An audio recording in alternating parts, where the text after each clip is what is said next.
लंबे समय से जिस भर्ती का इंतजार सभी यूजीसी नेट और सेट एस्पिरेंट्स को था, फाइनली उस भर्ती की सुगबुगाहट होने लग गई है। नोटिफिकेशन आने ही वाला है। हम बात कर रहे हैं यूपी असिस्टेंट प्रोफेसर वैकेंसी 2026 का, जिसमें इस बार रिकॉर्ड तोड़ 2000 प्लस पोस्ट आने की संभावना है और नोटिफिकेशन बस कभी भी आ सकता है, आने ही वाला है। ये विभागीय सूचना जो है ये हमारे पास में है। तो आज के सेशन में हम बात करेंगे कि कौन कौन इसके लिए अप्लाई कर सकता है। फॉर्म फिलिंग हालांकि अभी तक शुरू नहीं हुई है, लेकिन बहुत ही जल्द शुरू हो जाएगी। पेपर पैटर्न क्या रहने वाला है, एलिजिबिलिटी क्या है, इन तमाम चीजों पर आज हम बात करेंगे। Hello everyone, welcome to vision JRF. अगर आपका भी सपना है असिस्टेंट प्रोफेसर बनना, तो दिस इज योर चांस और ये गोल्डन अपॉर्चुनिटी आ चुकी है। यूजीसी नेट का रिजल्ट हालांकि अभी नहीं आया है, लेकिन उम्मीद है कि यूजीसी नेट का रिजल्ट जब तक आएगा तब तक ये नोटिफिकेशन जो है लाइव रहेगा। फॉर्म फिलिंग की डेट, मुझे नहीं लगता कि इतना अन्याय होगा कि रिजल्ट जो है बाद में आए, फॉर्म फिलिंग डेट पहले खत्म हो जाए। ऐसा नहीं होने वाला। तो पहली चीज तो इसके लिए परेशान ना हो, क्योंकि मुझे पता है कमेंट आएंगे कि मैम नेट का रिजल्ट नहीं आया है, अभी इसके भी फॉर्म फिलिंग स्टार्ट नहीं हुई है, लेकिन होगी फॉर श्योर।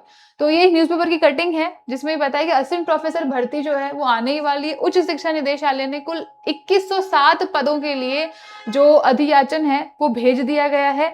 विषयवार हमारे पास में यहाँ पर सीट्स जो है उनका वर्गीकरण देखने को मिलेगा। अगर सीट्स की मैं बात करूं तो हिंदी में सबसे ज्यादा सीट्स हैं इस बार।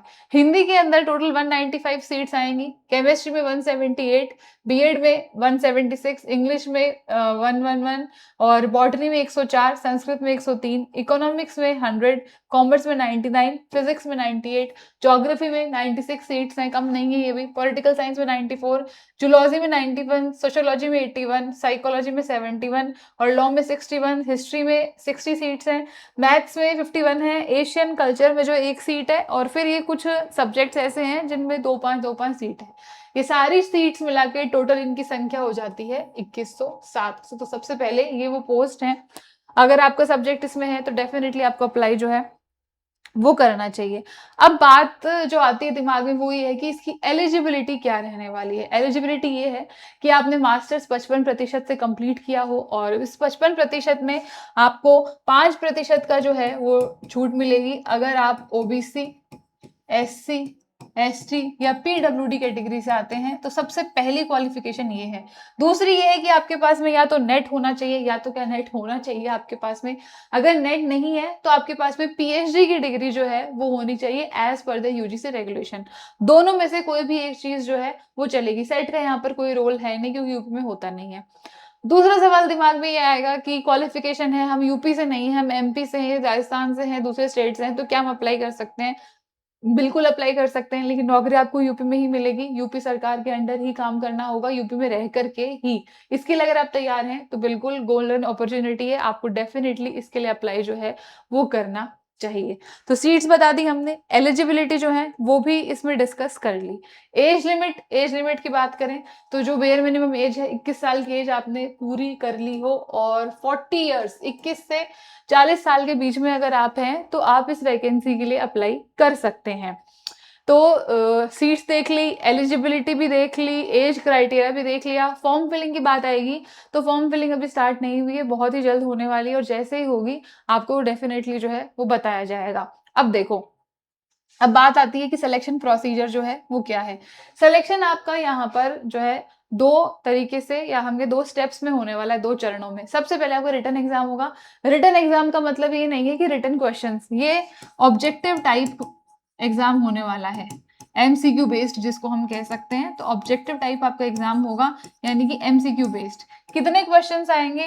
120 क्वेश्चंस आएंगे इस बार। पहले जो है 100 क्वेश्चंस आया करते थे, लेकिन अब पैटर्न चेंज हो गया है, और चेंज होकर के इस बार 120 क्वेश्चंस आपको देखने को मिलेंगे। इस 120 क्वेश्चंस में भी बाइफर्केशन है। यहाँ पर 90 क्वेश्चंस आपको आपके सब्जेक्ट से देखने को मिलेंगे। कहाँ से? सब्जेक्ट से, यानी कि हम कह सकते हैं कि 3/4 जो है लगभग आपको यहाँ पर आपके सब्जेक्ट का वेटेज है, जो भी सब्जेक्ट है आपका, हिस्ट्री, ज्योग्राफी, पॉलिटी, वहां से आएंगे। बचे हुए 30 क्वेश्चंस जो हैं ये आएंगे जीएस से, जनरल स्टडीज से। जीएस में क्या आएगा? Teaching aptitude, research aptitude, ICT, ऐसी चीजें आएंगी। इसके सिलेबस पर भी हम अलग से बात करेंगे, अलग से वीडियो बनाएंगे जिसमें इसके सिलेबस पर हम बात करने वाले हैं।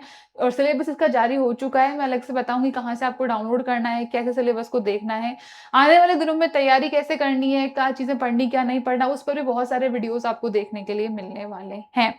तो 90 क्वेश्चन आपके सब्जेक्ट से आएंगे, 30 क्वेश्चन जो है वो जनरल स्टडीज से आएंगे।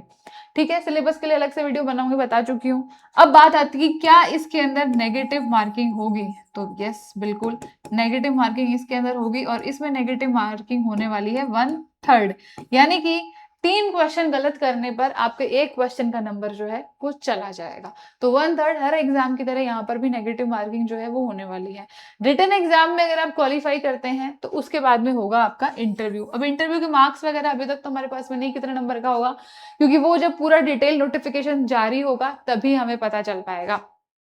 तो इंटरव्यू है, इंटरव्यू पास करेंगे उसके बाद में आप बन जाएंगे असिस्टेंट प्रोफेसर। और असिस्टेंट प्रोफेसर की कितनी हाई पेइंग जॉब है ये मुझे बताने की जरूरत नहीं है, आप लोग ऑलरेडी रिसर्च करके जो है वो बैठे हैं, आई नो।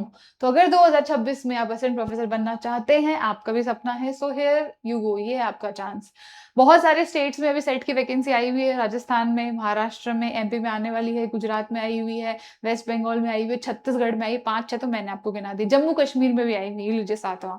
तो जब जब सेट की वैकेंसी आती है, पीछे पीछे असिस्टेंट प्रोफेसर की वैकेंसी भी आती है, राजस्थान में आने वाली, एमपी में भी एग्जाम चल ही रहा है, और ये आपकी यूपी असिस्टेंट प्रोफेसर की वैकेंसी जो है वो आ चुकी है।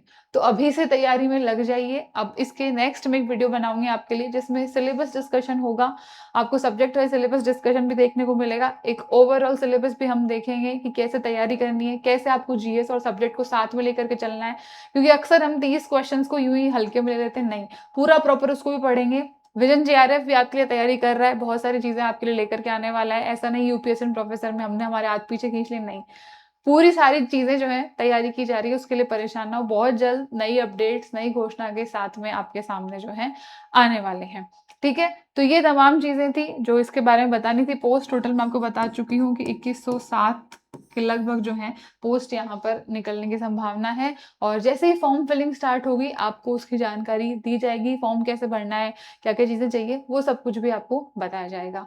तो लग जाइए अभी से, और यूजीसी नेट रिजल्ट को लेकर के परेशान नहीं होना है, क्योंकि मैं बोल रही हूँ ना, ऐसा नहीं होगा कि रिजल्ट लेट आया फॉर्म फिलिंग पहले बंद हो गई, ऐसा नहीं होने वाला है, इस चीज को कंसिडर किया जाएगा। ऑलरेडी स्टूडेंट्स का बहुत अहित हो चुका है, बहुत नुकसान हो चुका है, अब और करने नहीं दिया जाएगा। विषयवार पद मैं ऑलरेडी आपको बता चुकी हूँ कि कौन से सब्जेक्ट में कितनी सीट्स हैं, अब जो सीटें वो यही है, इसके अलावा अगर कोई सब्जेक्ट बच गया जिसमें सीट नहीं है तो फिर उसमें सीट नहीं ही है, आप ये समझ लीजिए। तो सब्सक्राइब कर लीजिए विजन जेआरएफ को, क्योंकि ये यहाँ पर आने वाले दिनों में इसी चैनल पर आपको बहुत सारे videos, updates assistant professor, UP assistant professor से लेकर के मिलने वाले हैं। अपना अपना सब्जेक्ट कमेंट करके बताइए कि आप कौन कौन से सब्जेक्ट से हैं, ताकि उसे पता चले कौन से सब्जेक्ट में कितना कंपटीशन है। थैंक यू सो मच, मिलते हैं नेक्स्ट सेशन में।